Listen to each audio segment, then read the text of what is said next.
Hello, my witches. How you doing? Hi, Samantha. Hello, Stephanie. Welcome to both of you.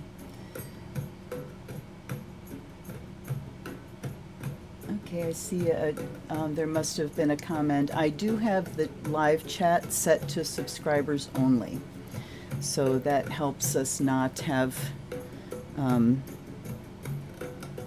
weirdness. So I'm assuming, Samantha, there was a comment somewhere. Hello, Becca, darling. Hello, Roxanne. Hello. I love you guys so much. You have service at Spiral Heart Witch Camp. Oh my goodness, you are so busy. You are such Spiral Heart Witch Camp? Damn. You know what else is going on this week? Starwood is going on at Wisteria in Southern Ohio. My heart is always there. Best and oldest pagan festival, at least in the United States, possibly in the world. And SI, which is Summer Institute, which my church, the UU Church, does, and it's the whole region of, UU churches in like the eastern something. So there's all kinds of wonderful spiritual gatherings happening all over the place.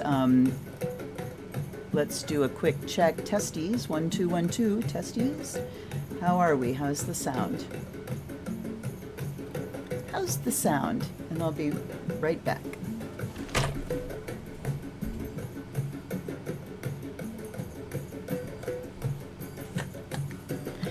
As I lit the charcoal and went to set it down, for some reason it did not leave my fingers, and I bent me finger. And when that stuff is sparking and lighting, it's hot, very hot. So I'm putting some of my plantain salve on it, and I mean to tell you, it's an immediate painkiller. I think I need a little bit more. Okay, let's see here.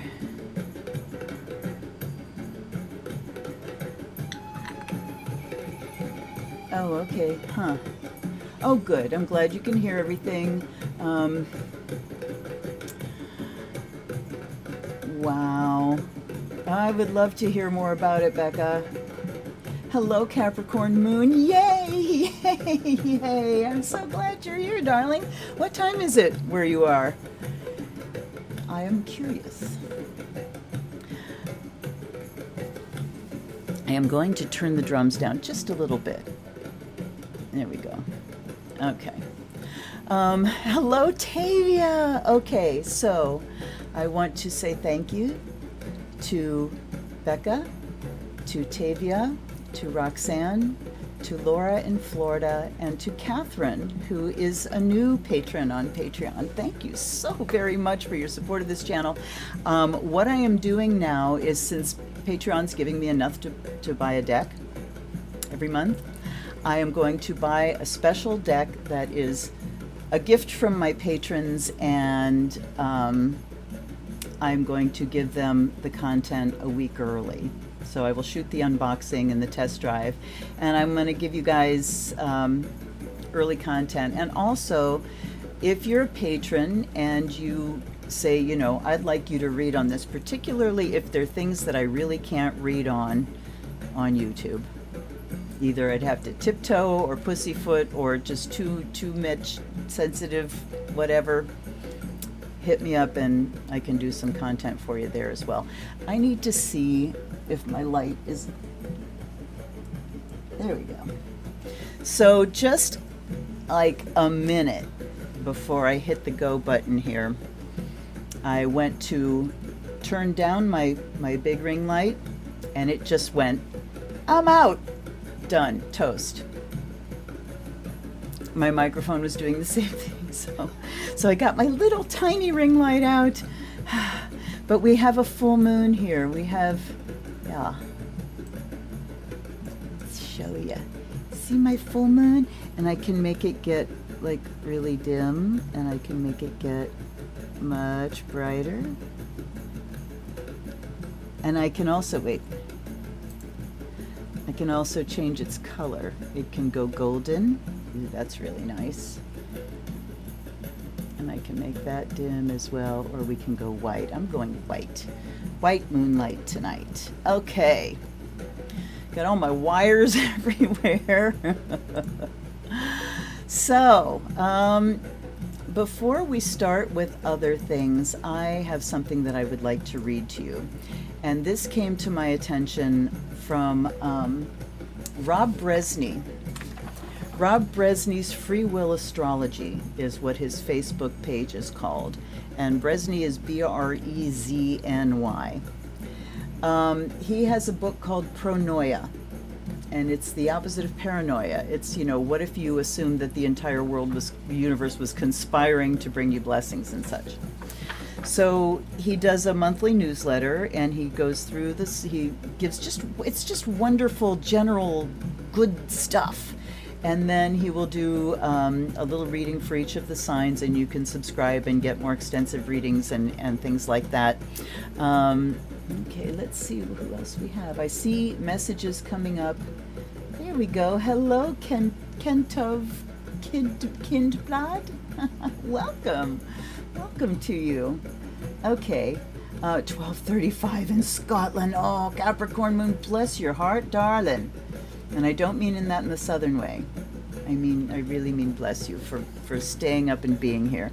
Happy full moon. At least it's full moon, so you might not be sleeping anyway, right? Okay. So this came across, he posted it on his Facebook page, and it was also in the newsletter, and I wanted to read it. It's called Prayer by poet Aurora Levins Morales. Say these words when you lie down and when you rise up, when you go out and when you return, in times of mourning and in times of joy. Inscribe them on your doorposts, embroider them on your garments, tattoo them on your shoulders, teach them to your children, your neighbors, your enemies. Recite them in your sleep, here in the cruel shadow of empire. Another world is possible. Thus spoke the prophet Roque Dalton. Altogether they have more death than we, but altogether we have more life than they. There is more bloody death in their hands than we could ever wield, unless we lay down our souls to become them, and then we will lose everything. So instead, imagine winning. This is your sacred task. This is your power. Imagine every detail of winning, the exact smell of the summer streets in which no one has been shot. The muscles you have never unclenched from worry, gone soft as newborn skin. The sparkling taste of food when we know that no one on earth is hungry, that the beggars are fed, that the old man under the bridge and the woman wrapping herself in thin sheets in the back seat of a car, and the children who suck on stones nest under a flock of roofs that keep multiplying their shelter. Lean with all your being towards that day, when the poor of the world shake down a rain of good fortune out of the heavy clouds, and justice rolls down like waters. Defend the world in which we win as if it were your child. It is your child.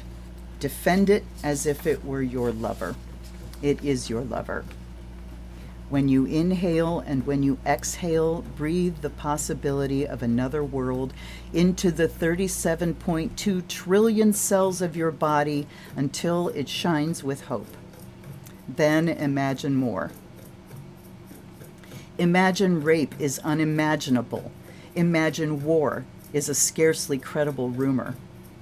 That the crimes of our age, the grotesque inhumanities of greed, the sheer and astounding shamelessness of it, the vast fortunes made by stealing lives, the horrible normalcy it came to have, is unimaginable to our heirs, the generations of the free. Don't waver. Don't let despair sink its sharp teeth into the throat with which you sing. Escalate your dreams. Make them burn so fiercely that you can follow them down any dark alleyway of history and not lose your way. Make them burn clear as a starry drinking gourd. Over the grim fog of exhaustion, and keep walking. Hold hands, share water, keep imagining, so that we and the children of our children's children may live. So that again was called Prayer, and it is by Aurora Levins Morales. I would put it in the chat, but I cannot respond to this chat without doing something I don't know what it wants me to do. So I will, I'll put it in the description below when the video goes up, okay? But I wanted to start with that because this is our sacred purpose now, to dream better, to dream bigger, dream better, to escalate our dreams, and to make this live in every cell in our bodies. So, Capricorn Moon, yes, this full moon has been intense. If you saw the video I shot on it, a lot of intensity, a lot of symmetry again, and a lot of power available, a lot of transformative energy available. So work your magic, my witches. Okay. Yeah, very, very, very, very emotional and emotionally sensitive it has been. Taken to some strange places in your head. I'm reading your message here, Capricorn Moon. Yeah, you know, I have been taken to some strange places in my head lately too. Hold on. And some, you know, some super shitty places and dark places. And it's been just a Herculean struggle to pull myself out. And I feel like I'm out. But it's still, you know, it's a day-to-day thing. It is a day-to-day thing, isn't it? All right, good, Capricorn. Well, you know, we all learn as we go along. I'm still learning. If you know, every witch knows that she's going to be learning until the day she dies and beyond. So, you know, do not feel like you don't know what you're doing. You do. You do. You just haven't found it out yet. You haven't discovered it yet. Okay. Alrighty, let's talk about decks. I went old school tonight, like seriously old school. First of all, let's do a thingy here before my charcoal that burned my finger is no longer viable. And I don't have a candle to light from, so hold up. Let's do this.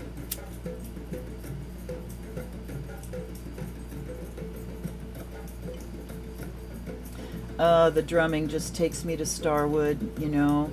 The drumming goes on all night there.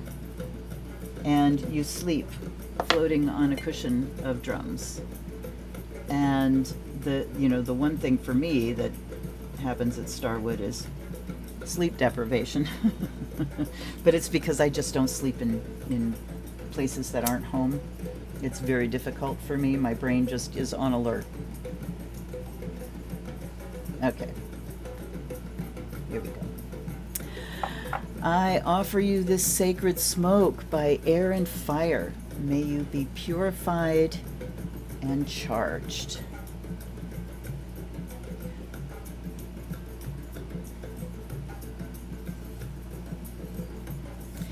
And I offer you this seawater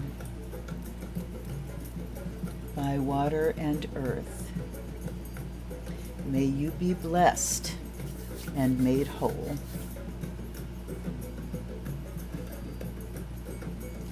And by the sound of the bell,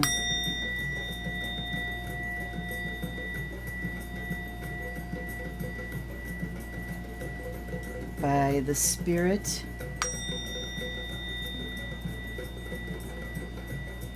may you know that you are divine.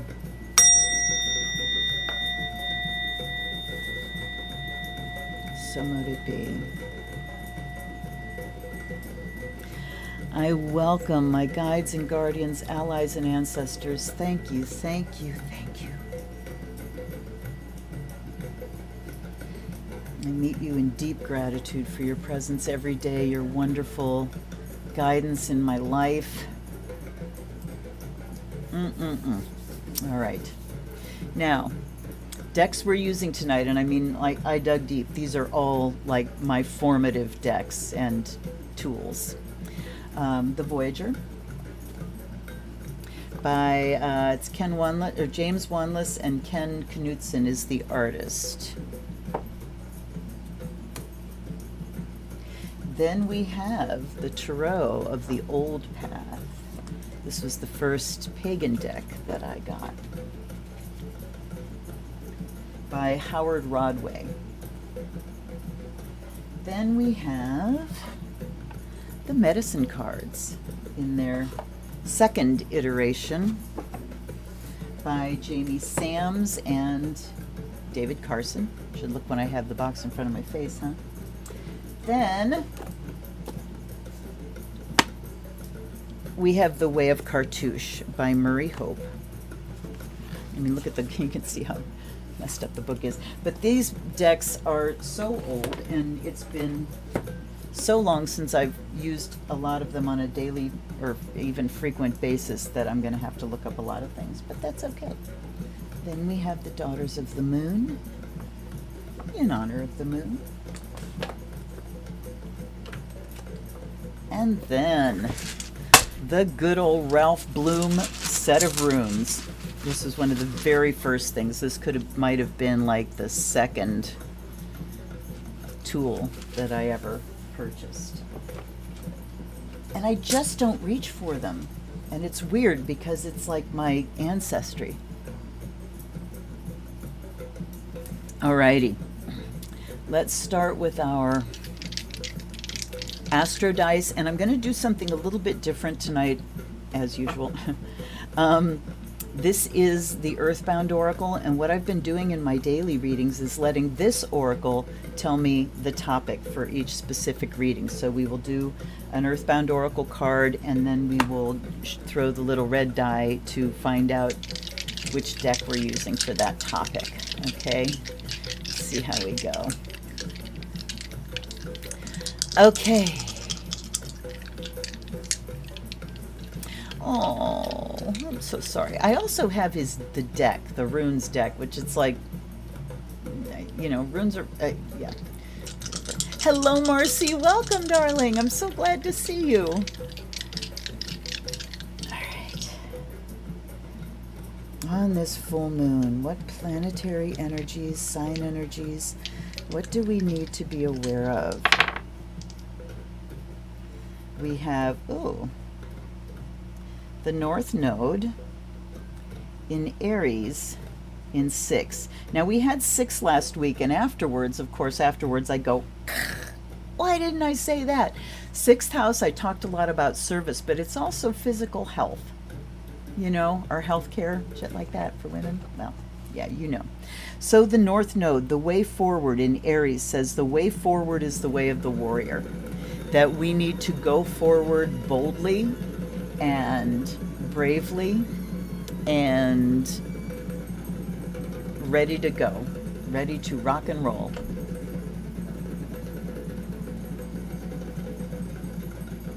Okay.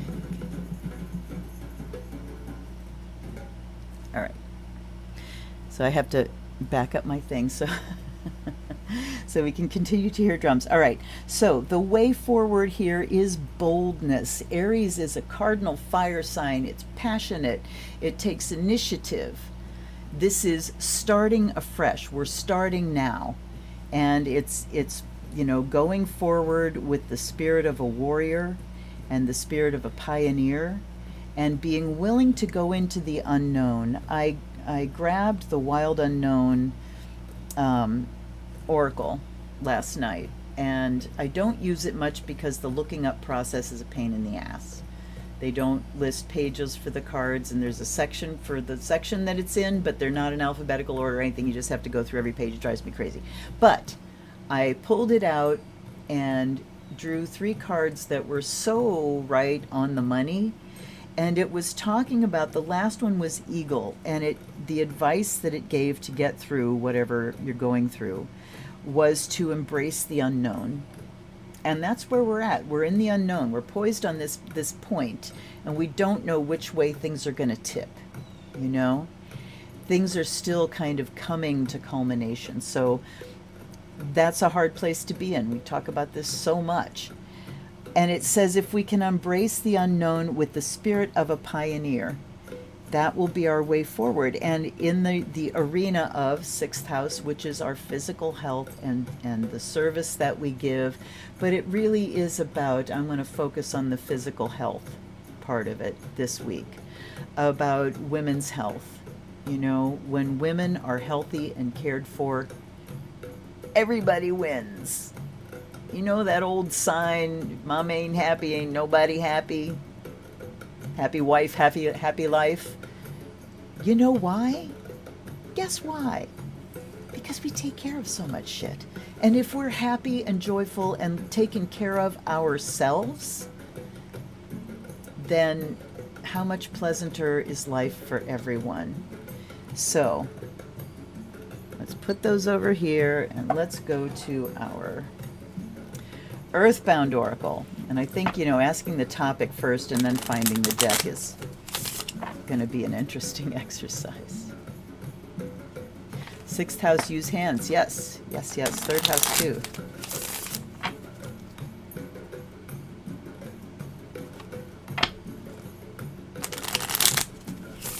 Yes, sixth house is the work you do. You know, the work of your hands, the work of your mind. Your process. It's your general process through life. How you process life itself. How you work things out. Okay. All right, they're telling me to quit. Give us a topic for our first deck, please. What are we going to talk about first?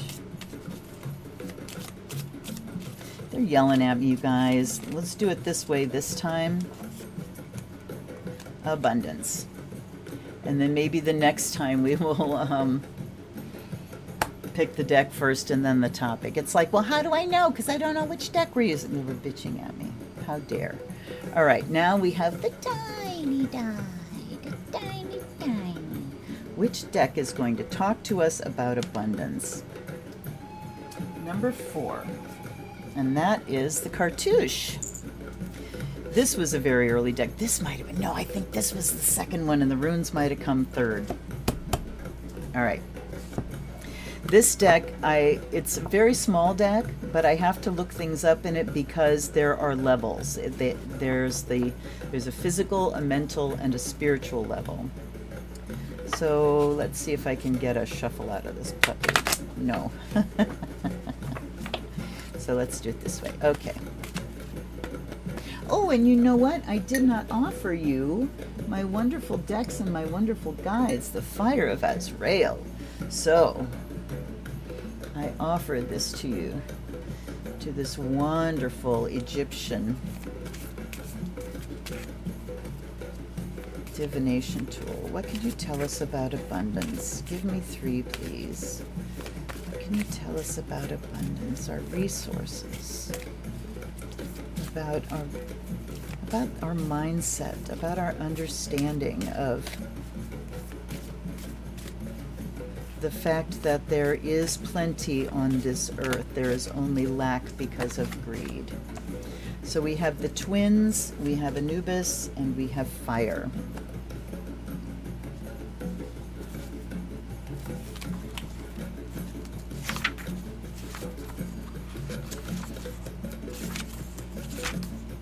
All right, that was the card I needed. Okay, so the twins stand for polarity, integration, partnership, marriage. So, of course, yes, you, me, partnership, the way we are with each other. And it goes spiritual, transpersonal, superconscious, psychological, mental, or subconscious, and then material, mundane, or conscious. So let's just kind of go through and pull things out. We're talking about twin soul here. And my understanding, we're talking about there are many different, ideas about whether there is a twin soul or not, a twin flame kind of thing. My understanding the one that kind of took root with me is the idea that, you know, we have this soul group that we belong to, that we, you know, we're involved with each other, however many are down here and however many are not in a body. We're just always involved with each other. And we do have our counterpart out of the body, and that counterpart is the other gender from where we are, which brings in some really interesting ideas about transgender. But I think, yeah, it's you know, your soul, what gender your soul knows itself to be or is manifesting in this lifetime. At any rate, we have a partner on the other side that is there to guide us through. So the twins, all right, let's read a little bit. Some dismiss the idea completely, while others teach that we follow our twin soul through from incarnation to incarnation, sometimes never actually meeting up with them on the earth plane, but always gathering the experience necessary for the spiritual development of the complete unit. Yet a third philosophy subscribes to the theory that only one half of the twin incarnates, while the other half watches over its polarity from the world of spirit. As and when the incarnated half has reached a certain level of evolution and awareness, then the twin may take human form to create a final polarization on the earth level prior to ascending to the higher planes. So this card represents the twin soul, and however you want to think about that. On a psychological, mental, or subconscious level, it's talking about integration. So I think here we're looking at the other, you know, othering. How we other each other and how we other ourselves. Which brings us also to our sense of belonging. And the question of who decides where we belong. And how does that happen? You know, of course we belong to our families of origins, but for some people, their family of origin was not a place of belonging at all. It was a place of othering, and a place where loneliness is profound because you're supposed to be in the bosom of your family, but you feel that otherness, you know. So not necessarily your physical family of origin, you know, your physical ancestry. So we're talking about our sense of belonging and our finding of the other. Hello, Laura. Welcome to my other patron. I think we're all here except Catherine. Yay. I'm so glad you're here. Darcy. Yay, baby. You made it. I keep wanting to call you and I keep not doing it. So I will call you soon, sweetheart. Okay. And then on the material and mundane level, all right, let's see. Now we're talking about it in different houses. So we're looking at the idea of partnership, integrating with someone, belonging, that sense of belonging, that split, that duality and split. And let's go to Anubis.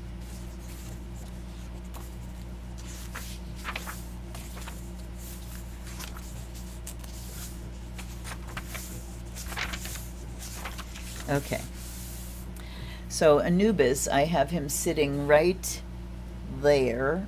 He sits at the base of my altar on a silver tray. He has a selenite crystal between his paws, and the other 4 selenites are in the 4 corners of my home. And he is an amazing guardian.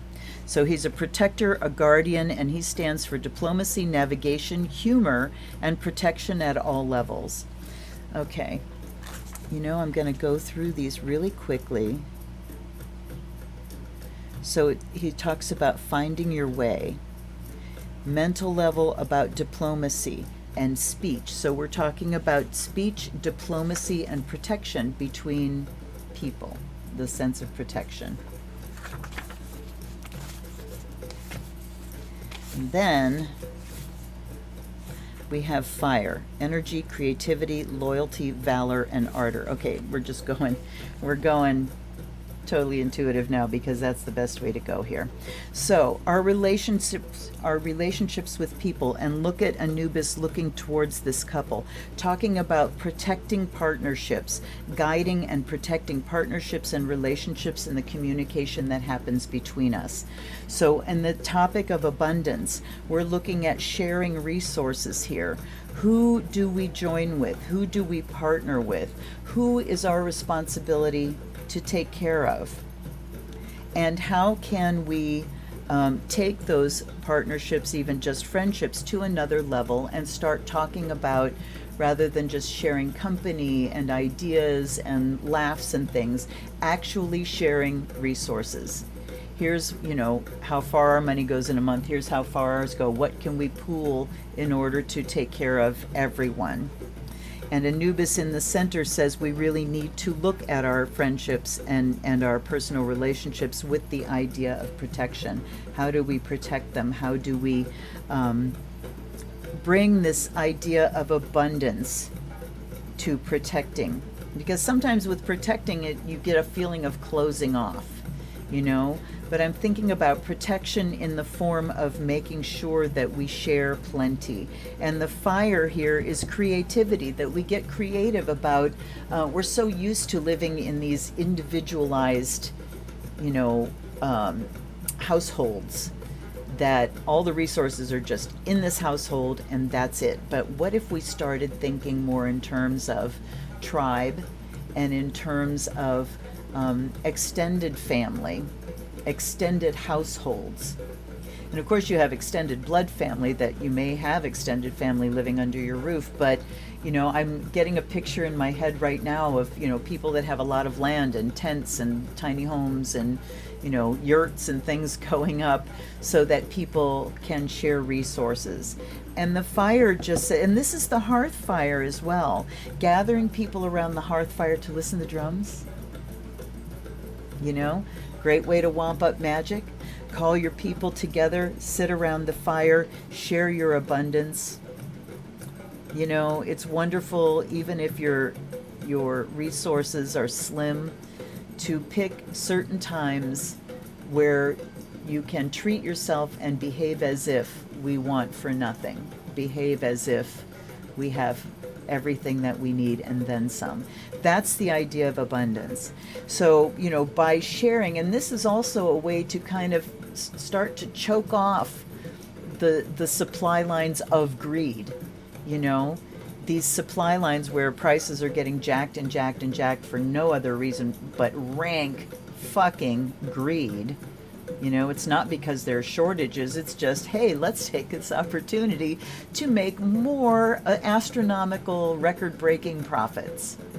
So if we work against that system of, supply lines leading directly to each little household and look at how we can broaden our partnerships, bring creativity to the situation, light that hearth fire, bring people around in gatherings, as Becca's doing this week, as Starwood and SI, all these gatherings are happening.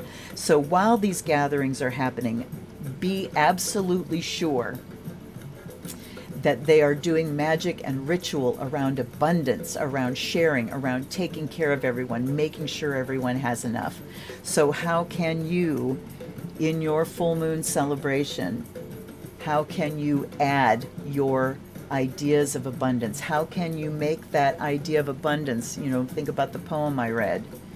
How can you make that live in all of the cells of your body? Okay. All right, gosh, I haven't looked at that deck in so long. So long. And when I used to use it, I did this star spread, which each there were 5 houses, and that really made it more of a pointed reading. At any rate, let me catch up here. Darcy.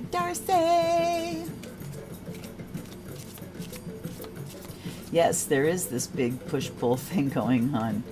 And, I have seen so many, thank you, Kentov. I have seen so many different ways, people sharing memes. Hold on.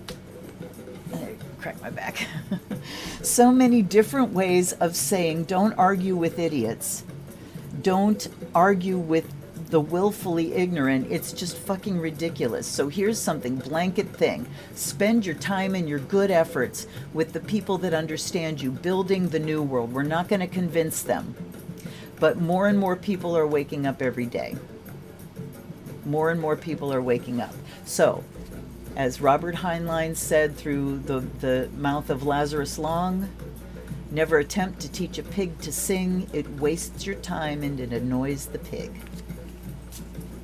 Okay, next deck. So I said we'd do the deck first next time. So next deck up is the Tarot the Old Path.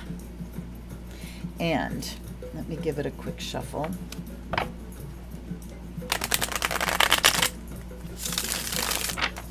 I love shuffling good cards. Oh my God.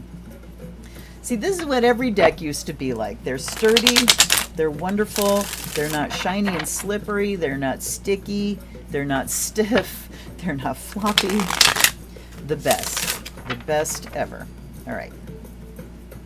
Let's find the topic and then I'll do a final shuffle. What are we talking about here?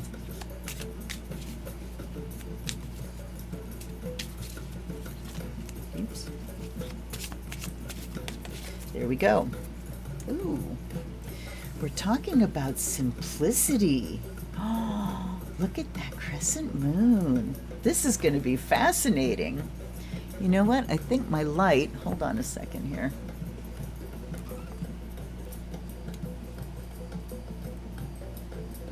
All right, never mind, fuck it. Never mind. You might see not much of my face as the evening wears on here. All right, and I'm still catching up.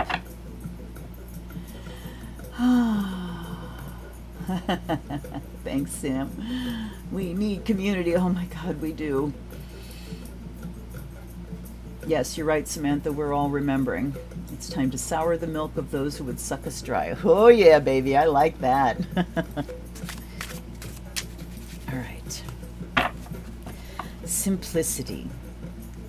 Tell me, Tarot of the Old Path, what you have to tell us about simplicity. And they just dumped the cards. I said I wanted 3, they dumped 3.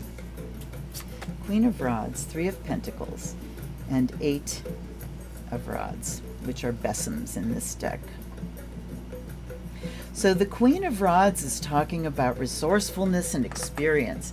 It's talking about the herbalists, the witches, the healers, the makers, the sewers, the spinners, the builders, the birthers. She has the passion of inspiration and of fire and creativity, and she has the experience and the know-how to back those things up. And you look at this blossoming branch in her hand. We don't have, in the rods, they show up in different forms here. So here we have a branch that is leafed out. It looks like a birch branch. And it's growing. It's living.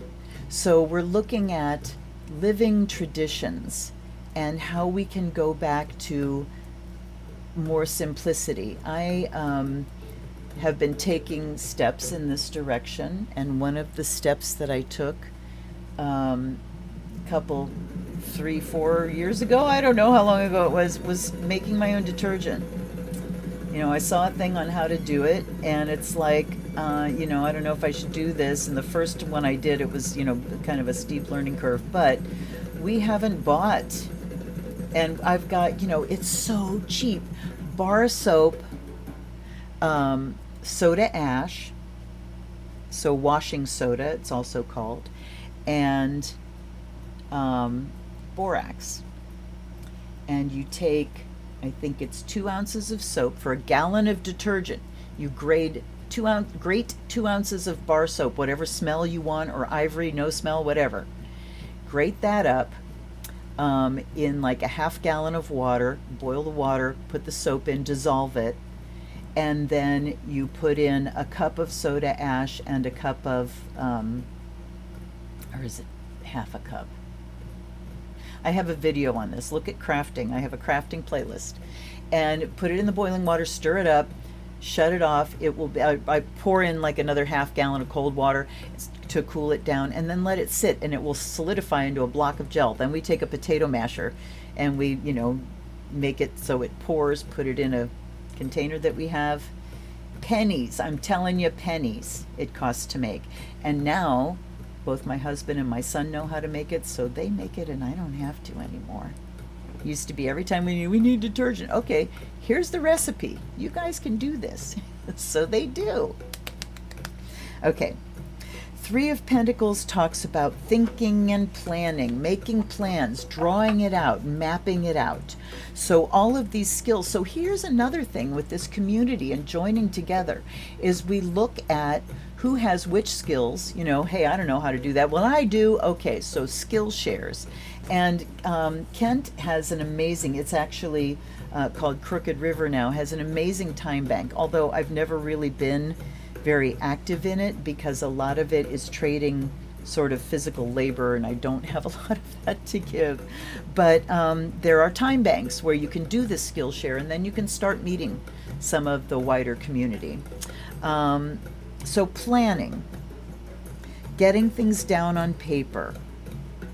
And if you think that you're not this Queen of Wands and that you don't have creativity and you don't have skills, just get out a piece of paper and write down the things that you can do, the things that you know how to do, and remind yourself then that you are smart enough to learn anything. I remember I interviewed for a couple jobs that I had like 0 qualifications for, and I got hired for them, and what I would say to them is, I can learn anything. Just, I can learn anything you teach me. And it's true. And then we have 8 of Rods. Look at the besoms flying through the air. This talks about do it now. Do it fucking now. Get your creativity together. Talk to your friends. I mean, you might have friends that you talk to all the time, and it's just never really come up in conversation. Hey, you know what I can do? You know what I know how to do? You know what I'd be willing to do for you? So like, I can make laundry detergent for my friends that costs them pennies. A couple bucks instead of $9 for this shit that has these horrible fragrances in it. So talking about launching the projects, getting that creativity off the ground and into the air, but it takes planning in the beginning. We've got to plan things. So simplicity, you might think, yeah, it's pretty simple to just go to the store and buy stuff. But I think simplicity here is talking more about living low to the ground, living close to the earth, living so that you can put your hand to nearly all the things that you need in a very local area. And we can do that. We have the creativity to do it. If we partner with each other and start talking about things and plan, then we can launch. All right. I like this method. It just really helps me zero in on things rather than, going in generalities. And so funny how this channel has helped me just grow and expand as a reader, because I always used to do not give me a question. I'll do the reading, and then at the end I say, anything that I didn't answer, anything you want me to, restate, to say again, go back over, anything that, just that I didn't answer. And if they had an additional question, then I'd find it in the reading or throw more cards. But now it's just so much better. Give me your question. Let's go for the actual answer that you're looking for. Okay. Both of those worked well, so it doesn't really matter which we do first, I think. Okay, we are going with the Daughters of the Moon. And let me do a shuffle, and then we'll get a topic.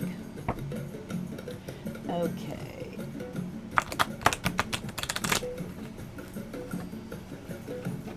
Tis a gift to be simple, tis a gift to be free. Yep. When we find ourselves in the place just right, we'll be in the valley of love and delight. Yep. When true simplicity is gained, to bow and to bend we shan't be ashamed. To turn will be our delight. For in turning, we come around right. Don't buy into other people's bullshit. Yeah, absolutely. Absolutely. Okay, Daughters of the Moon. What are we talking about tonight? Sorry.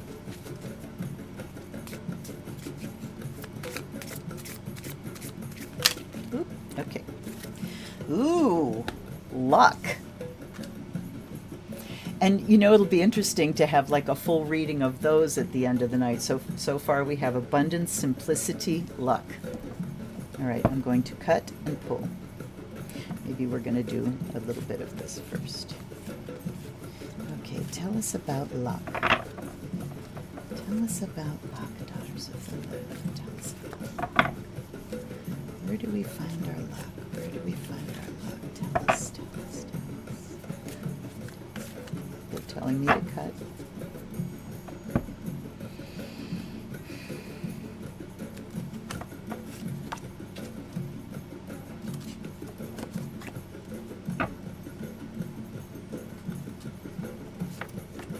Okay. We have the Mother of Flames, Leo. We're a week away from Leo season. Yee! All right. Chantiko is the Mother of Flames, and look at her baking bread in this beautiful clay oven. Then we have the Maiden of Cups, so we've got two quartz here. We have a mother and a maiden. This is Pisces. This is Leo. I'm Leo with a Pisces moon. And she is Mami Watu, the mermaid. And then we have the Nine of Blades, criticism. Ooh! Okay, give me a second. I'm going to look up.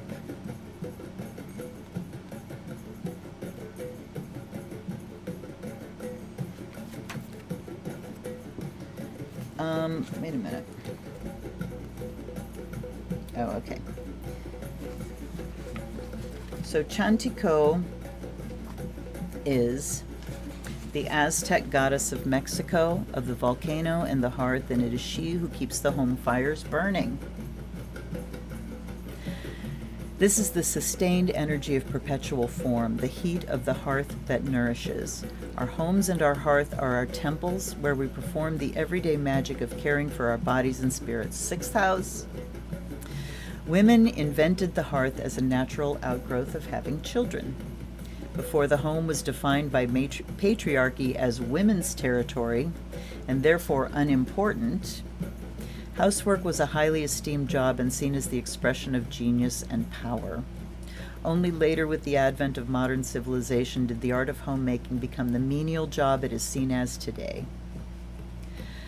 An aside here, I'm thinking about the Indian women that make rangoli every day in the shrine room or the temple room, or sometimes just outside their stoop, their doorstep. They take these colored rice flours, and sometimes it's just white, and make these intricate patterns, and it's an offering.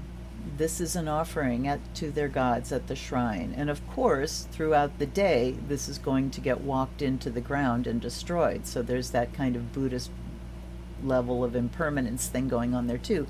But it really is that level of an offering that I am willing to really give this, to the extent that you can do whatever you want with it. You can destroy it. Take this, I offer it, you can destroy it. You let go of any attachment. A true gift that's given is really, really released. Okay, this is a fortuitous card for women who work with fire. Potters, glass blowers, cooks, and cauldron stirrers. In a reading, it reflects creative energy in its fullness and fruitfulness. A project is developing successfully. The home fires are burning brightly. Upside down or tilted positions could indicate problems appearing in the home or obstacles that need to be overcome. We're leaning backwards here, so if we look at home as the earth, And, you know, our sense of belonging here. Now, we're talking about luck, but that's leaning backwards. So, you know, we're going back to these old paradigms of women's work and, you know, pregnant and barefoot and all that kind of stuff. So, you know what? Hold on a second. I think I know something that's going on here.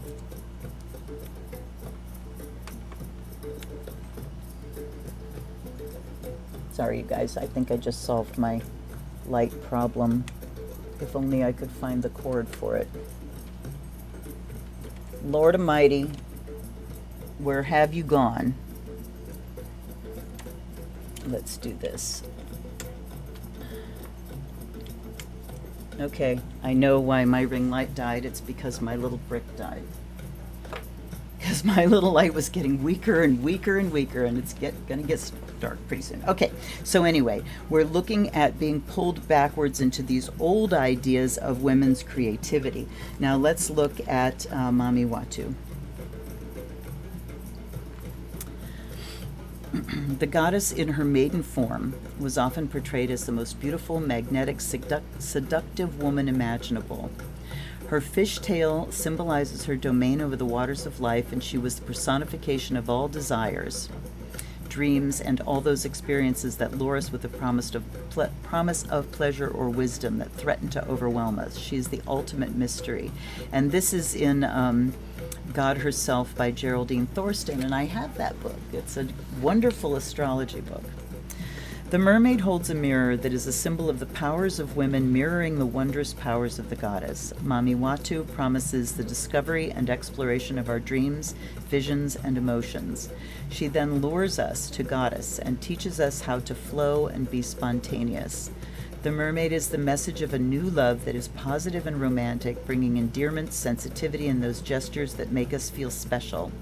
In order to experience her clear reflection in the mirror, Mami Watu also needs times of solitude and meditation. Knowledge of her emotional nature is surfacing as a new lover appears. The maiden plunges into the water of desire, and in doing so takes a multitude of risks. Just looking at the picture here.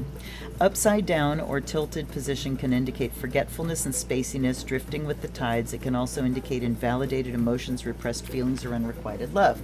Now I'm looking really, in terms of luck here, and I'm struggling a little bit. So your input, as always, is welcome. Let's look at the Nine of Blades.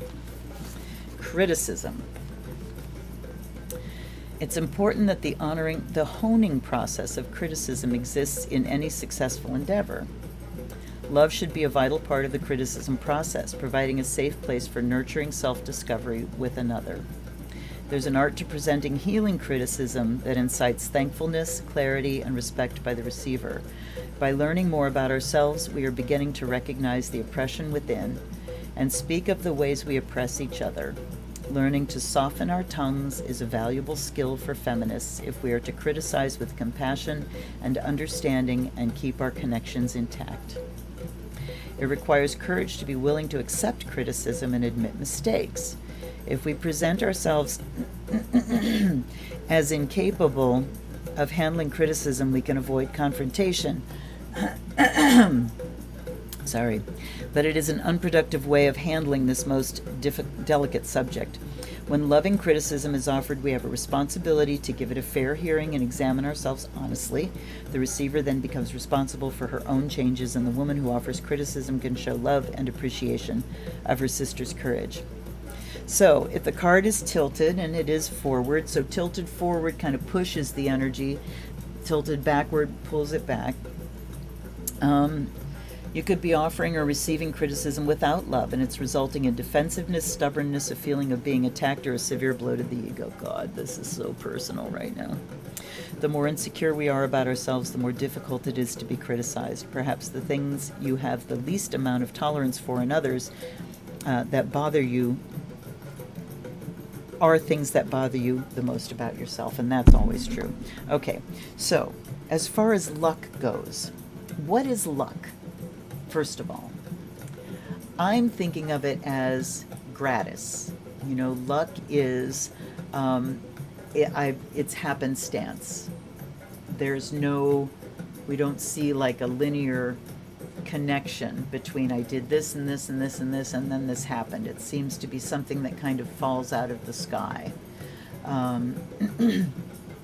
And I'm hearing the phrase lucky is as lucky does, or as lucky thinks. And I'm going to do this again. This camera keeps getting, and I wonder how it gets knocked, and I'm up here messing around with my lights. Okay. Sorry for all the fucking around tonight, you guys. All right. So in order to receive luck, we have to put ourselves in a certain place. And that place can be the place of making, the place of using our skills to make things, to nurture, to be a hearth builder, to create this space for luck. So you really do need to make a place for it to show up. It's kind of like when I talk about doing a ritual and leaving a big hole in the plan for the magic to get through. Same thing with luck.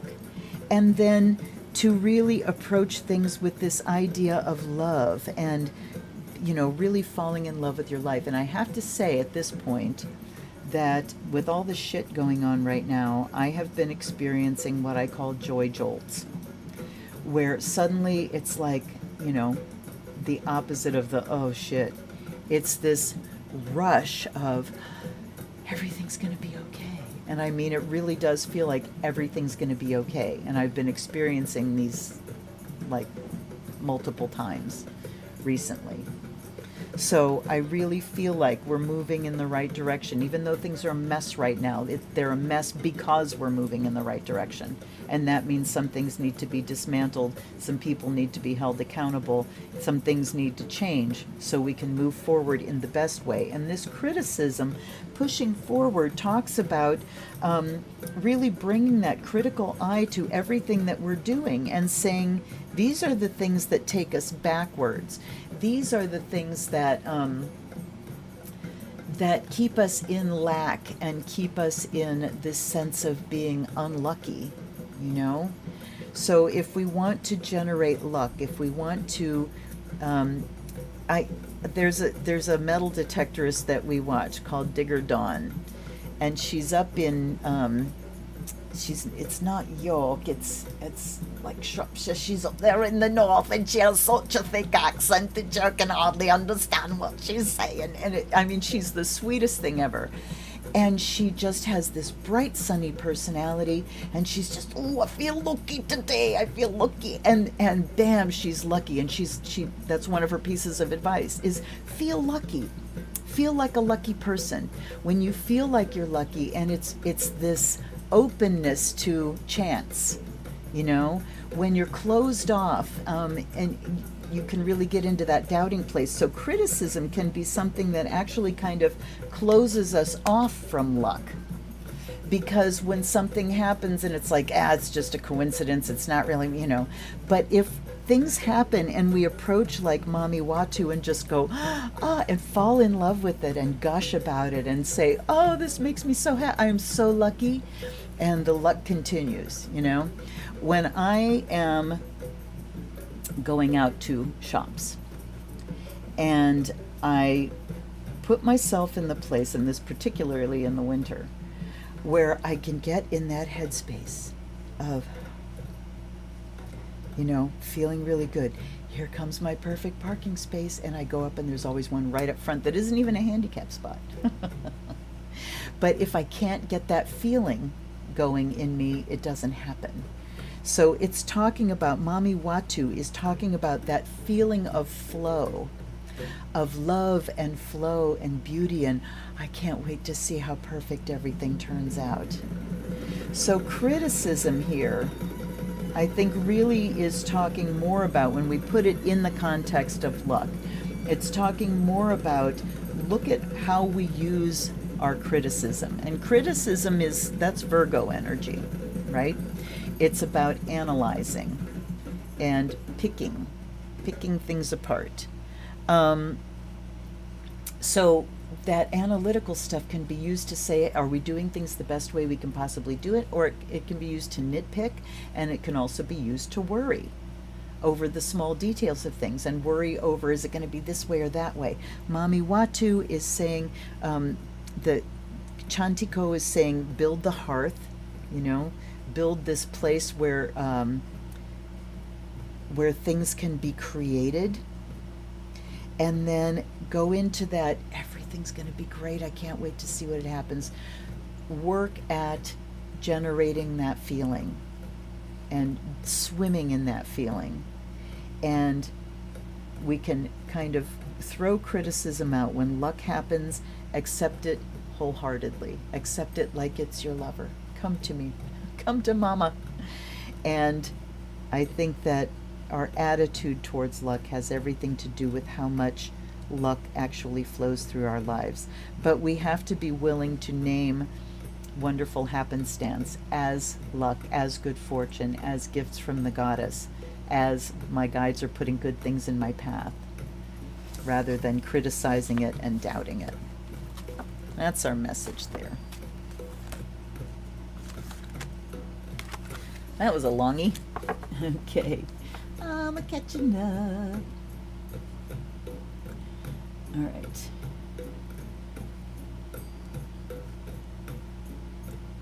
Keeping the fire burning, that's right. Very sixth house, baking bread, absolutely. Yeah, technology is a pain in the tuchus. I mean, I love technology. It's why we're here together. Pigeonholing a woman, yeah, absolutely.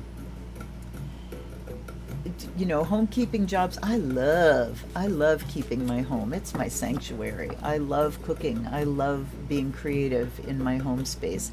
But as Tavia said, don't force me there. Don't tell me it's the only course available to me. This stuff with the pro-lifers about, what if that baby you aborted was the next Einstein? What if that woman is going to get her PhD, except that she, what if she's the next Einstein, but she has to short-circuit her life for an accidental pregnancy? So, anyway. Anyway, yes, I absolutely agree, Tavia. All right. Yes, Darcy, my love, you are one of the brightest lights and most positive people I know. All right, well, here I'm shuffling and I get the next one. The next one is about reflect. And we are going to talk to the runes about it. Okay, so let's see what the runes have to say about the topic reflect. So much possibility in that one word. I'm going to take 3.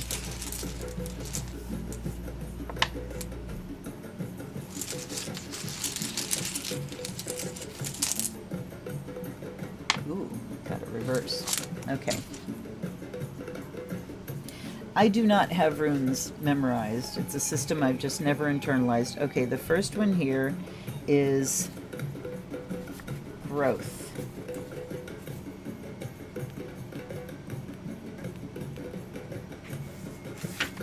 Okay. Berkana is the name of the rune. It's growth, rebirth, and it's a birch tree. It's a cycle rune. Berkana denotes a form of fertility that fosters growth both symbolically and actually. The growth may occur in affairs of the world, family matters, one's relationship to oneself, or to the divine. So let's talk about relationship to oneself and the divine, seeing that reflected in the divine. A rune that leads to blossoming and ripening. Berkana is concerned with the flow of beings into their new forms. Its action is gentle, penetrating, and pervasive. What is called for here is going into things deeply with care and awareness. First, disperse resistance, then accomplish the work. For this to happen, your will must be clear and controlled, your motives correct. Any dark corners should be cleansed. This must be carried out diligently and sometimes with expert help. Modesty, patience, fairness, and generosity are called for here. Once resistance is dispersed and rectification carried out and seen to hold firm, then through steadfastness and right attitude, the blossoming can occur.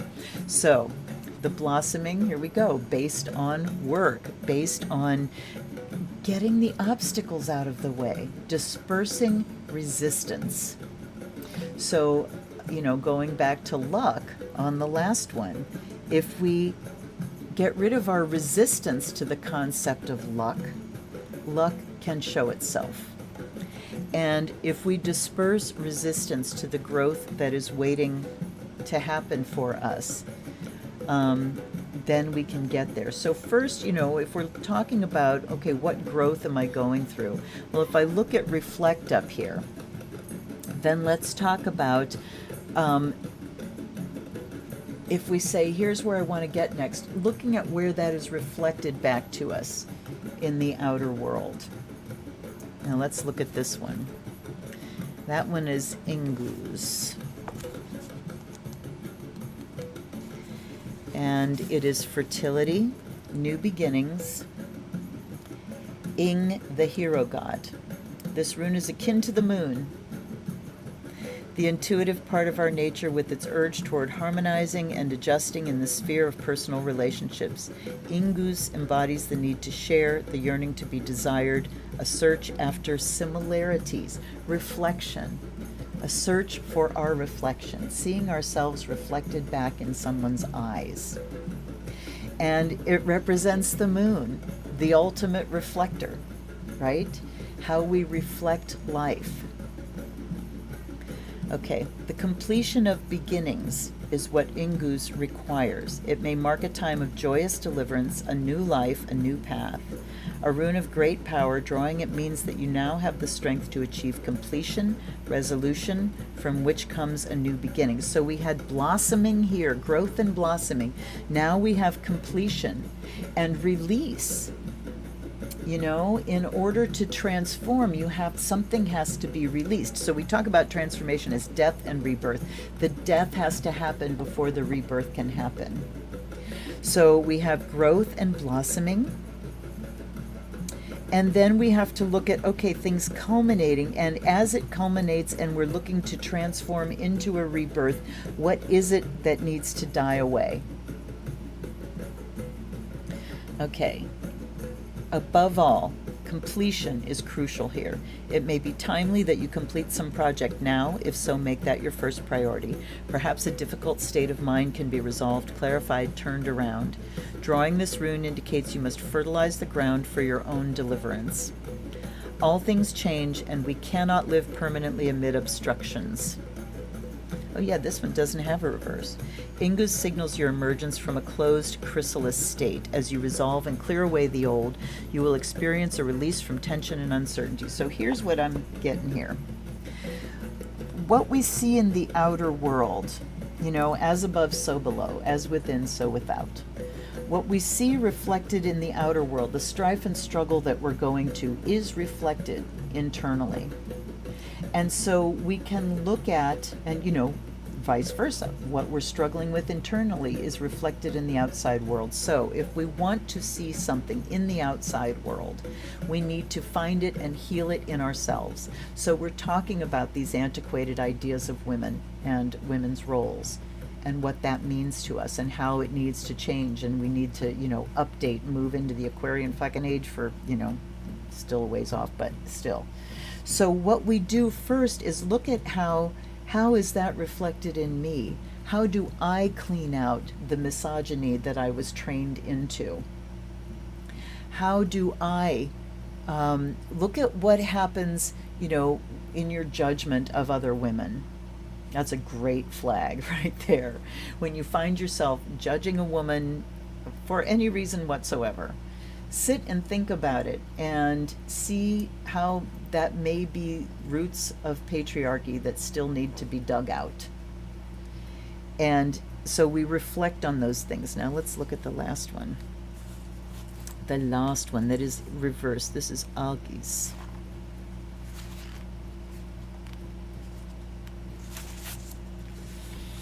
Okay, protection, sedge or rushes. An elk. I heard Monty Python. An elk. If you know Monty Python, you know. Okay, so reversed says, oh, okay, this is interesting. Let's look at upright. During times of transition, shifts in life course, accelerated self-change, it's important not to collapse yourself into your emotions, the highs as well as the lows. New opportunities and challenges are typical of this rune, and with them will come trespasses and unwanted influences. It serves as a mirror for the spiritual warrior, so reflect, a mirror, the one whose battle is always with the self. The protection of the warrior is like the warning rustle of the sedge grass or like the curved horns of the elk, for both serve to keep open the space around you. All right, let's look at reversed. Be thoughtful about your health and do not add to the burdens others are carrying. Look carefully at all associations you form at this time. If you see fit to become involved with people who are using you, remain conscious of the fact and take responsibility for your own position. Then you can only benefit. Regardless of whether your enterprise prospers or suffers, do not be concerned. You may not win, but you will never lose, for you will always learn from what takes place. Temperance and courtesy are the sinews of this rune's protective powers.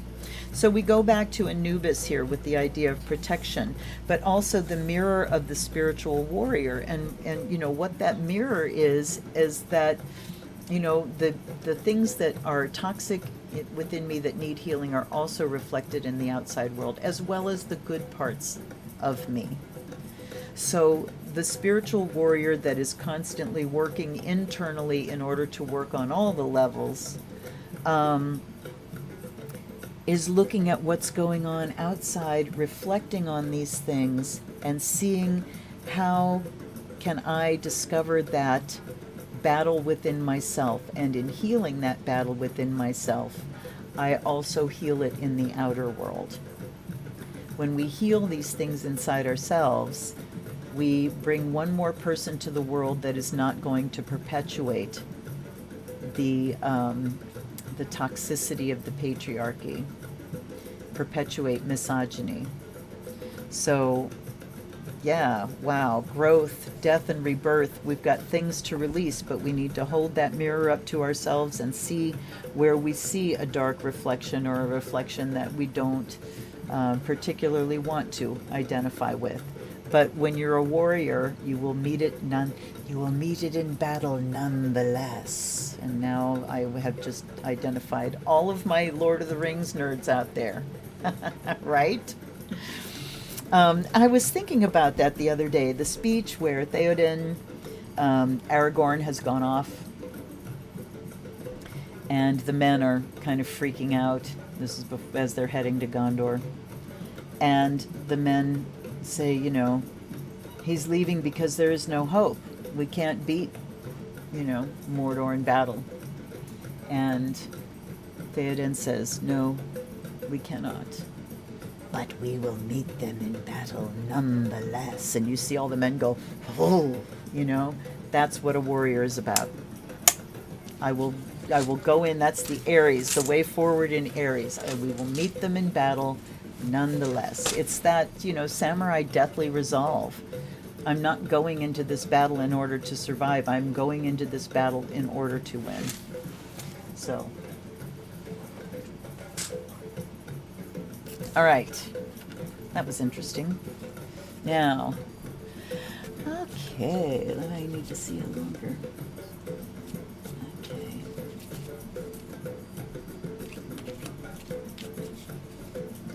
Ooh, that's wonderful, Samantha. Pigeonholing all of us. The Book of Tao says a thing is not a thing until you name it, but once you name it, then you're trying to contain it. Yep. Okay. What you resist persists. The reflect card is moving in the same direction as the third rune. Ooh! Oh, interesting. Yeah, that kind of tripod sort of thing. Fascinating. And you look at the phases here, too, of reflect, that each of these carries the form of the previous, even though it's a different phase. Okay. Argue for your limitations, and they are yours. There you go. All right. Okay. Who's up next, or what's up next? Let's let's do the deck first. So who's next? We have Medicine Cards and Voyager. 1 and 2 still. 6, no. 4, no. 3. Okay, we have, yeah, just 1 and 2. Okay, 2 or 1. Just give me 2 or 1, please. No, just give me 2 or 1, please. 1. Okay. Okay, Voyager. My big old chunky boy. I'm going to attempt a shuffle. Come on. Oh, close enough for Jazz. This deck has such a particular smell to it.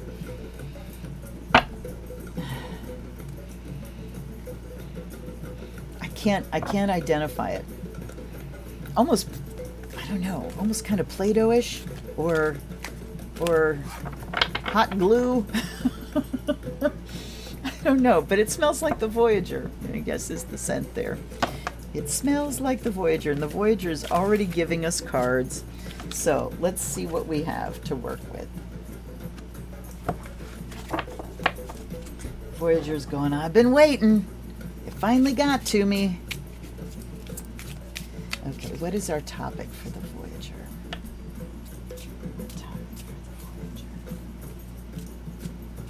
They said after the next one, take one off the top. Release. Release.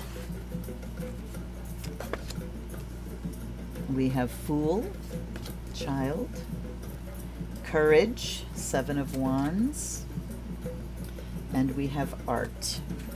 And I got 3 more. I got 2 groups of 3 that flew out. So let's just see what happens here. Where are we at? So Fool, beginnings, the child, innocence, potential, that, you know, that north node, the way forward, going, you know, blazing a new trail, going forward into uncharted territory, and going there with eyes wide open, going there with an open heart, with just this sense of newness and the sense of possibility. Then we have 7 of Wands here, which is called Courage. And I'm looking at the masks here that are kind of, let's see if we can see it closer. You get the reflection of everything. And you can't see the card too well. But we see kind of some Inuit type masks. So 7 of Wands, it talks about standing your ground and protecting. So the balance point here. Let me do the third one, and then I'll start wrapping things up. Art is Temperance in this deck. So we see water actually looking like Quicksilver. God, I hope they're not holding Mercury. But the balance and things flowing in balance. Assimilation. So how do we assimilate this sense of wide open approach to, you know, I'm open to anything, and then this, that kind of, hold on. All right. I'm seeing release up above Courage here, and thinking about what happens if we even release the need for courage. Maybe if we don't feel that we need to be courageous, we also may feel that we're not under threat.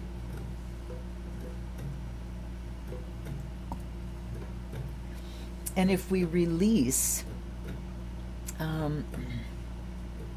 okay, so we have to find a balance here between this openness and courage. So if we can release expectations, release this desire, this need for particular outcomes, then we can bring things into balance. We can be courageous in that I'm stepping into the unknown. You know, I'm willfully going into the unknown. And in order to stay open, okay, hold on. So not courage in terms of fighting back fear, all right? But courage in terms of pioneering new territory, finding a new way forward with passion, with those Aries, fiery things of passion and initiative. And come on, guys, follow me. Here we go. We're going to find great things. So the balance point between the openness of the Fool and the tension of the warrior being courageous. So I think what we're releasing here is the fear part that usually goes with the idea of courage. That, you know, you can't be brave unless you're scared. But maybe if we reinterpret, we release that old idea of bravery and courage, meaning I'm about to fight something, I'm about to get hurt, I'm about to confront something harmful, and look at courage rather as this pioneering spirit of I am enthusiastically open to the new. And I'm going to be bold going forward and seeking this new. And I'm going to release the fear that comes up around it. I want to see what these, what these others are. We have Empress. We have the Three of Crystals, which is Pentacles. And then we have the Ace of Cups, Ecstasy. Empress, creativity, ecstasy. Okay, so the Empress is right with the Fool. So we have the mother taking care of the child. So we bring that inner mothering to the whole project here. And if the child starts feeling fear about the unknown, then we bring the gifts of the Empress and the mothering energy to take care of that child and help that child to feel okay going forward. Help them identify what courage feels like inside of them. And, you know, there's it's kind of when the desire for something new, when the excitement and the passion become greater than the fear, then, you know, we really can move forward. And I'm reminded of that saying, I heard it from Joseph Campbell, but I don't know where it came from, that said, you have to want, and this is about enlightenment, you have to want enlightenment as badly as a man with his hair on fire wants a pond to dive into. So, and that's a statement of how, you know, the path of enlightenment is not easy. It's not an easy one. Okay, so over here then, all right, so we have the child and the mother. Then we have courage and creativity. So again, once our creativity fires our passion and we feel like, here's something new I want to create, let's go forward because I want to create something. So it's not just going forward into unknown territory, you know, with our guard up. It's saying, I'm going to create this new territory. And that gives me courage because now it is mine. It's mine to create. I love the idea of courage and creativity together. And then, you know, the courage to try something new, to create something new. And then we have the Ace of Cups, which is ecstasy. So where does this lead us? This new definition of courage, this nurturing ourselves into, so we stay in this open, curious state. Fool is curiosity. And you know, that mother protection around us. And when you think, we go back to the first reading and talking about protection and nurturing in relationships.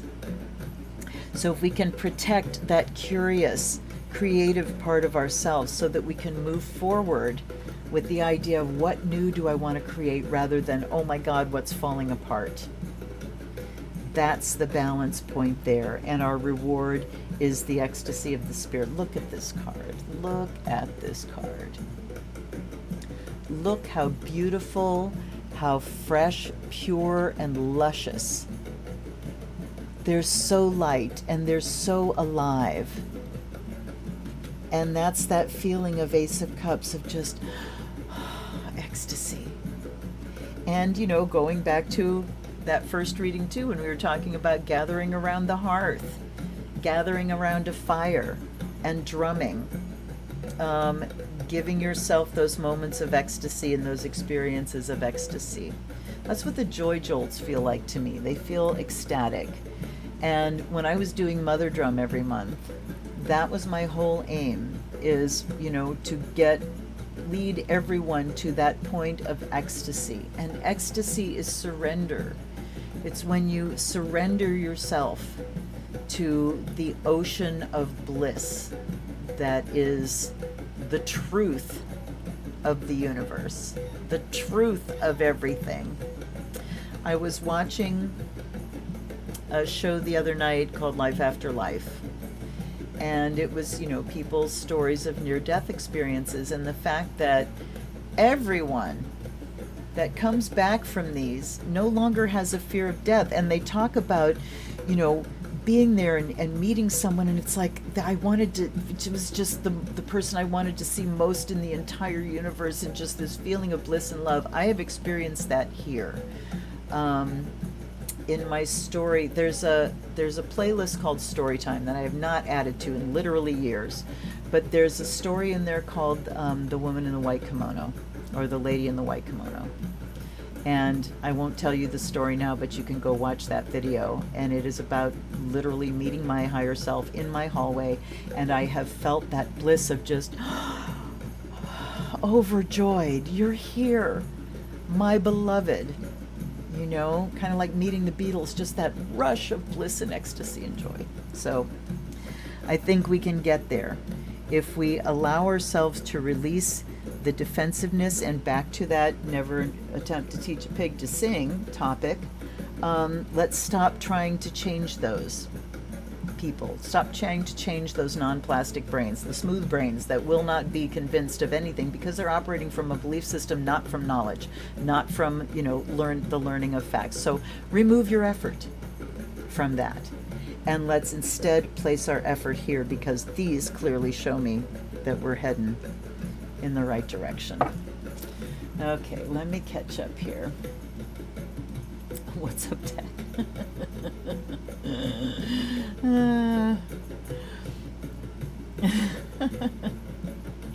I know, I love the Voyager too.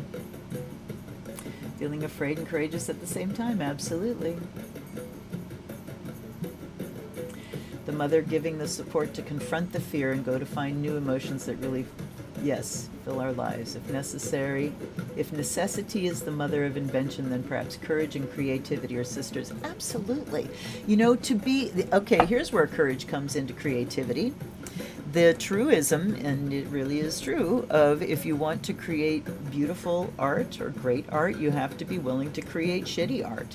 If you want to be an amazing musician, you have to be, you know, willing to blow a clam, as my friend Terry, the saxophone player, used to say. When horn section's hitting a bad note, they call blowing a clam. Sorry. That expression has always made me laugh. But it takes courage to be an artist and to put your creative soul out there. You know, there's an amazing group on Facebook called Home for Peculiar Artists. And you see some of the weirdest shit, fabulous stuff, but really weird shit. And it fascinates me no end how ideas come into people's heads. Unique ideas. It's like, where in the hell did that come from? And the courage it takes and the dedication it takes to see that idea into fruition, into an actual work, is amazing to me. Absolutely amazing to me. So courage and creativity. If I can claim a little bit of this, when I sit down here to do readings every week, it's like, oh shit, what if I blow a clam tonight? What if I, you know, have nothing to say? What if it makes no sense? What if I go psychically deaf? What if I don't remember anything about the cards? What if I don't have intuition? All this shit happens, you know, my imposter syndrome comes kicking up. But I show up here because the joy of doing it and the desire to do it and that creative impulse in me to play with my wonderful riches of decks far, far outweighs any fear that I have about it. They're telling me I need to take another one, so here we go. Ooh, negativity. So release. Negativity. Got no room. No room for negativity here. And let's go back to the criticism thing. And positive criticism. When you are looking at your own work and critiquing,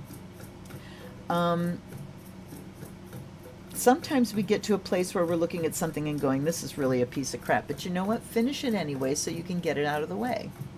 Finish it. All right, this is one more piece of crap out of the way, and then move on to the next thing. But do not let your own analysis, your own observing, your, of the finer details of whatever you're doing, do not let that lead you into the negativity that then starts to weigh down your creative spirit and your creative courage. I'm going to take another one. Change, the Eight of Worlds. Change, change, change. So what are we going to create? What courage do we need now? We need to create the new world. We need to create the next world that is waiting for us as this old one is dying and needs to be released. And some of the things that may need to be released in order to bring this about are things that are comfortable to us, and things that may mean that we're inconvenienced. So there's a lot that we can look at and release. Okay. Now, if I can remember what they were, I'm going to look at luck. We had abundance was first.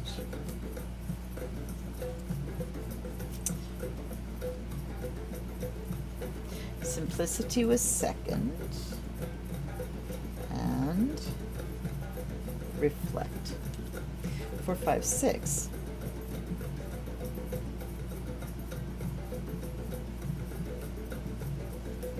Okay, wait. What am I missing? Luck, reflect, release.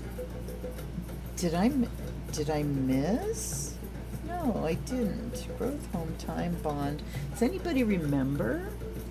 Let me see here.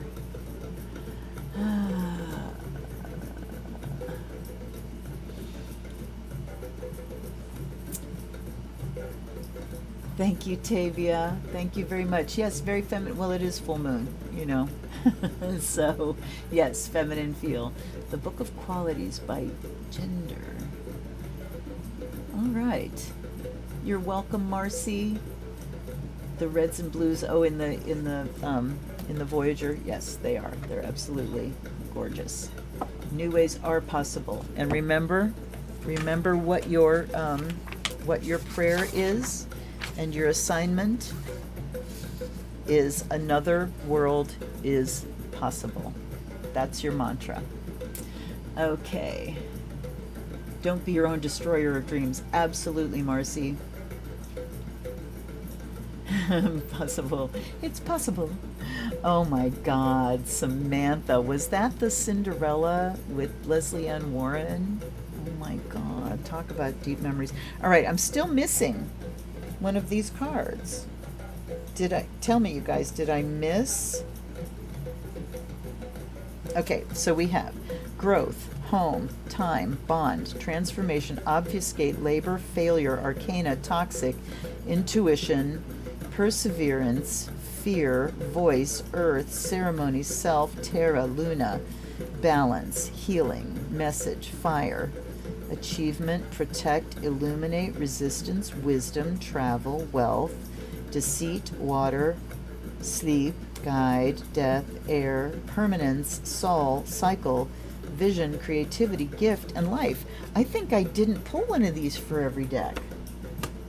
So the Voyager was release, the runes were reflect, luck was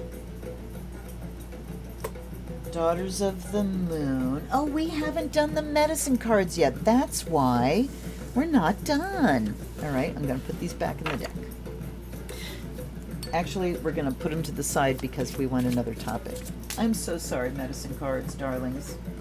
I thought we had done everyone. good, because it's only been an hour and a half, and that's too short. All right. Yes, thank you, Tavia. You got there before I did, darling. Okay. Yes, Laura, I do. Thank you, you guys. And I was looking at all of them and just blind. Okay. So the medicine cards. What do you want to talk to us about medicine cards? Ooh, too much. Take the one off the top, and it was protect. It was the one I almost took. Okay. Vision water ceremony is what we have here. Vision water ceremony. Okay. But we have protect. This has been a repeating theme tonight. Okay, medicine cards. What do you have to tell us? What do you have to tell us about protection? Protection, protection, protection. Do we need to protect? Do we need to protect? They're telling me to cut.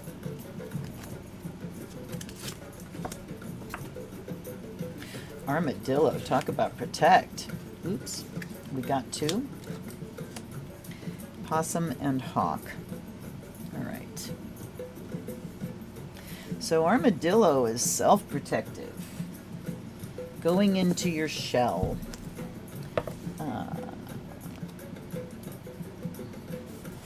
Boundaries, yes.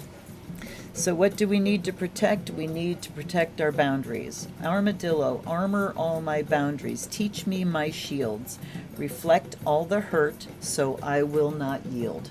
Ooh, we've got several callbacks there. Reflect all the hurt, reflect it back to those that would send it to us. I do not own this. I do not claim this. I do not allow this into my space. Armadillo wears its armor on its back. Its medicine, a part of its body. Its boundaries of safety are a part of its total being. Armadillo can roll into a ball and never be penetrated by enemies. What a gift it is to set your boundaries so that harmful words or intentions just roll off. Your lesson is in setting up what you are willing to experience. If you do not wish to experience being invaded, just call on armadillo medicine. If armadillo has waddled into the cards you chose, it is time to define your space. You may have been too willing to let your home become a bus station. You may find that you cannot say no, even when you know that you will have to cancel plans to be obliging. This routine can get old in a hurry. It may be time to ask yourself the following questions. Am I honoring the time I need for my personal enjoyment? Do others treat me like a doormat? Why do I always get upset when I'm taken for granted?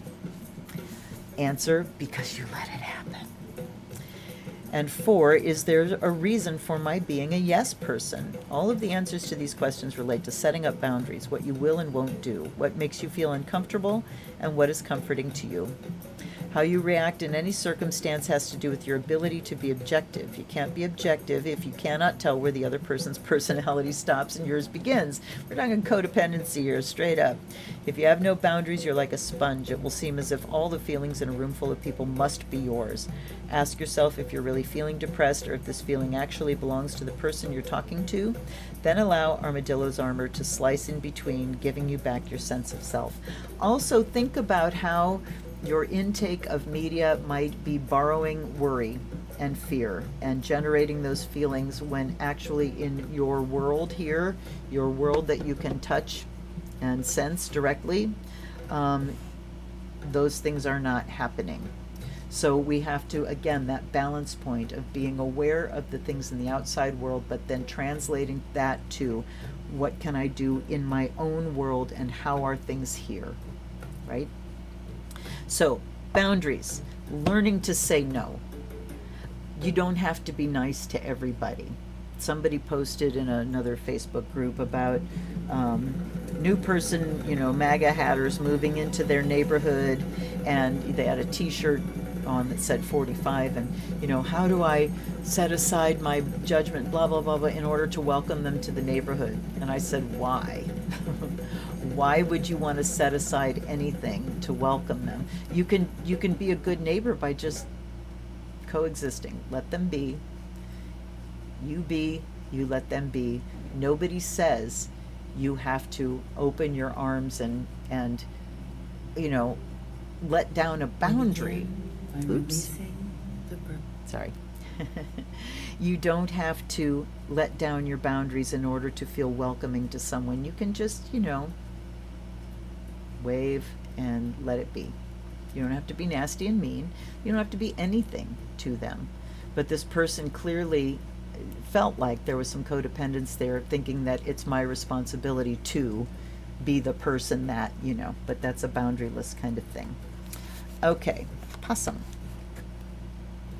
Possums are wonderful. Diversion. Possum, roll over. Are you really dead or just playing possum? Was it something I said?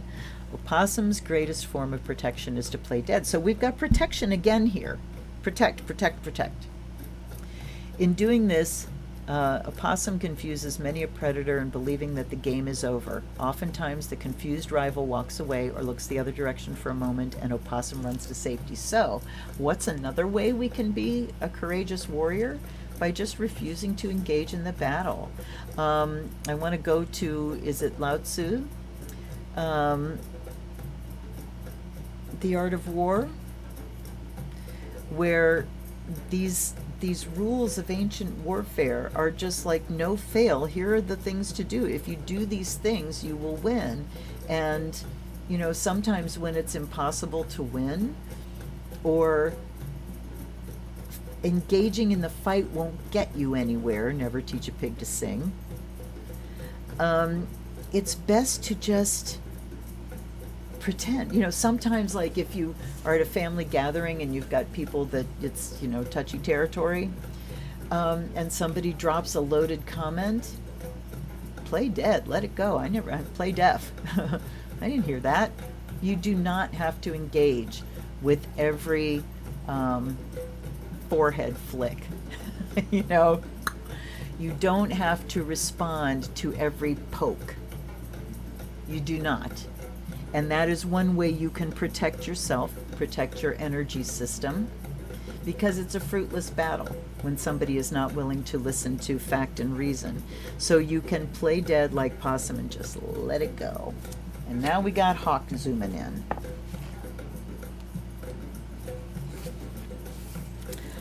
Hawk, messenger of the sky, circle my dreams and teach me the message as we fly. So he is the messenger. Hawk is akin to Mercury, the messenger of the gods. Hawk medicine teaches you to be observant, to look at your surroundings, observe the obvious in everything that you do. Life is sending you signals. Life is the initiation. If you've pulled the Hawk card, then right now a clue about the magic of life is being brought to you. This magic can imbue you with the power to overcome a currently stressful or difficult situation. The test is your ability to observe the nuances of power lurking nearby. Is power the talent you have and are not using? Are solutions always hard to find because you've lost the broader vision of Hawk? Or is the Great Spirit displaying a gift that you only need to receive? Have the colors of the morning inspired you to create, or has the gloominess of a present situation left you earthbound, unable to hear the voice within the raindrops splashing on your window?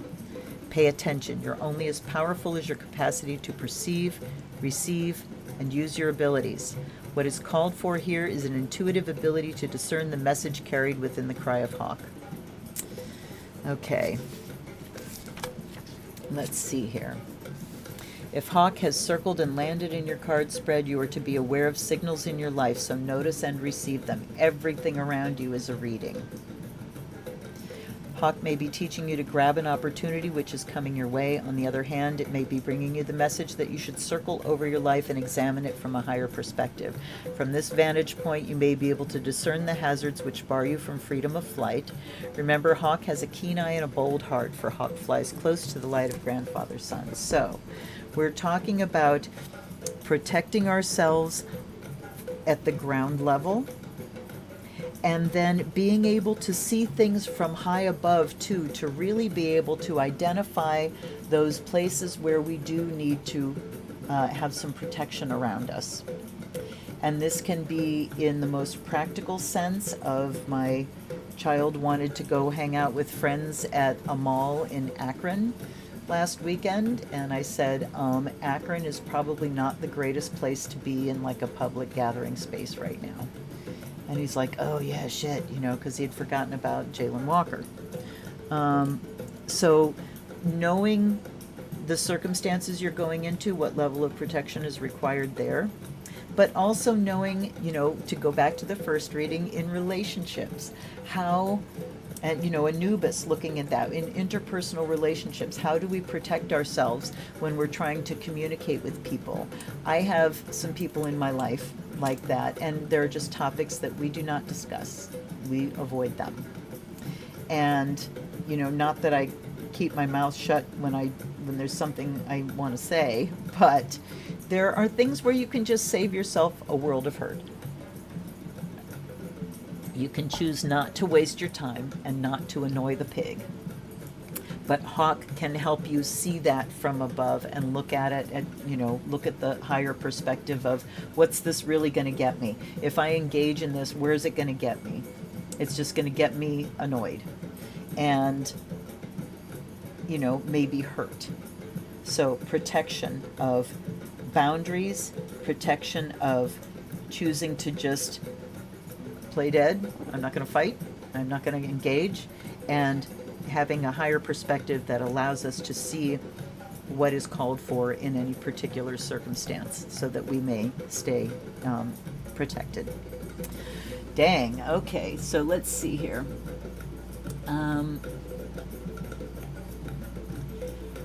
Okay, so let's look at this one, these water ceremony. So we had, all right, we had abundance, simplicity, luck, reflect, release, protect. And then we had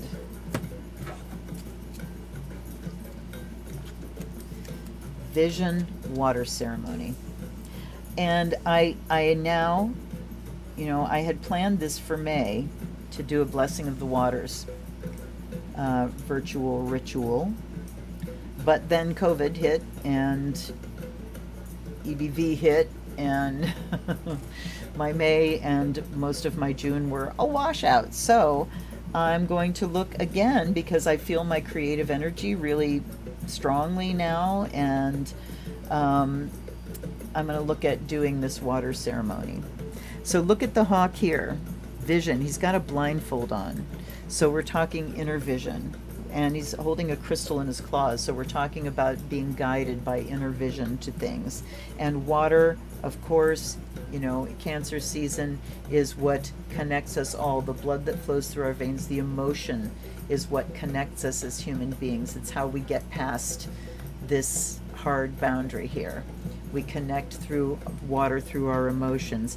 And then doing this ceremony, look at the black and the white here. Balancing, purifying the waters. And when we bless and purify the waters out there, guess what these, you know, bags of mostly water, guess what happens within us too. So I really like this method. All right, so abundance, simplicity, luck.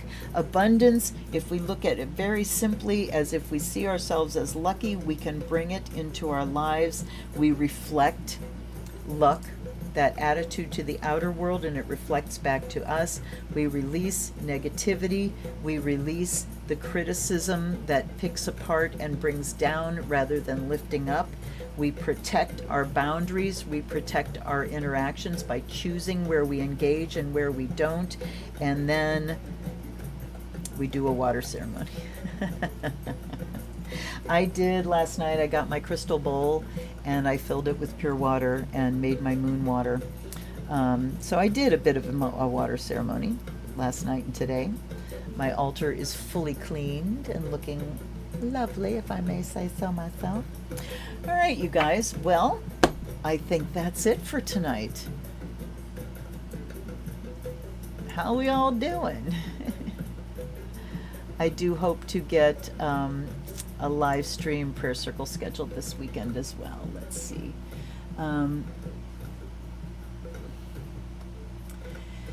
Marcy says we need to learn to let the things pass away from us and release the burden that doesn't belong to us, but to others' evolution. Yes, you know, and somebody was saying, somebody posted about karma and saying, oh, I just found out, you know, you don't interfere with people's karma. You know, you don't want to jump in and save somebody's life because it interferes with their karma. I'm so relieved. And it's like, okay, wait, this is one of the ways that Buddhism gets absolutely mangled in the worst way. And the thing is, other people's karma is not your business, but your karma is. And what kind of karma is it if you ignore someone in distress because, oh, that's their karma, I'm not going to interfere? That is not at all what it means. It means that their karma is not your business. They have to worry about their own karma and the results of whatever actions they may have taken in the past. You have to attend to your own karma and the actions that you take in every moment. And if there's someone that needs help and someone in distress and you ignore because it's not my problem, rather than respond in a compassionate way, that is not great karma for you, you know? So, I don't know what took me down that little road, but at any rate, yeah, I think it was reading a message there. Yes, other people's evolution, that's what. Learning that lesson this week, yes. Not my monkey, not my circus. That's right. Hawk flew by 3 times today. Yay! Oh, Frankie. All right. Yes, tell him I love him too. And look forward to a fire soon, you guys. Okay, Sam and Darcy.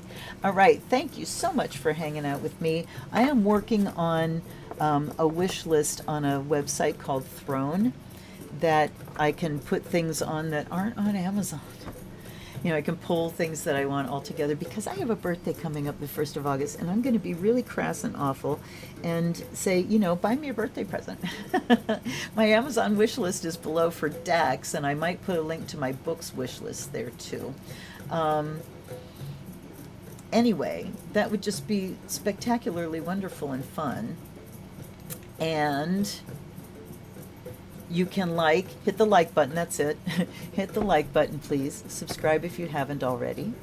And thank you for supporting the channel. Thank you again to my patrons.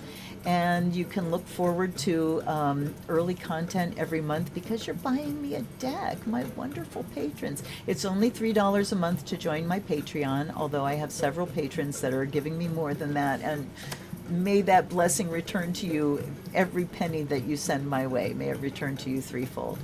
What else? In the wish list, there's other links where you can just send me a one-time tip if you want to.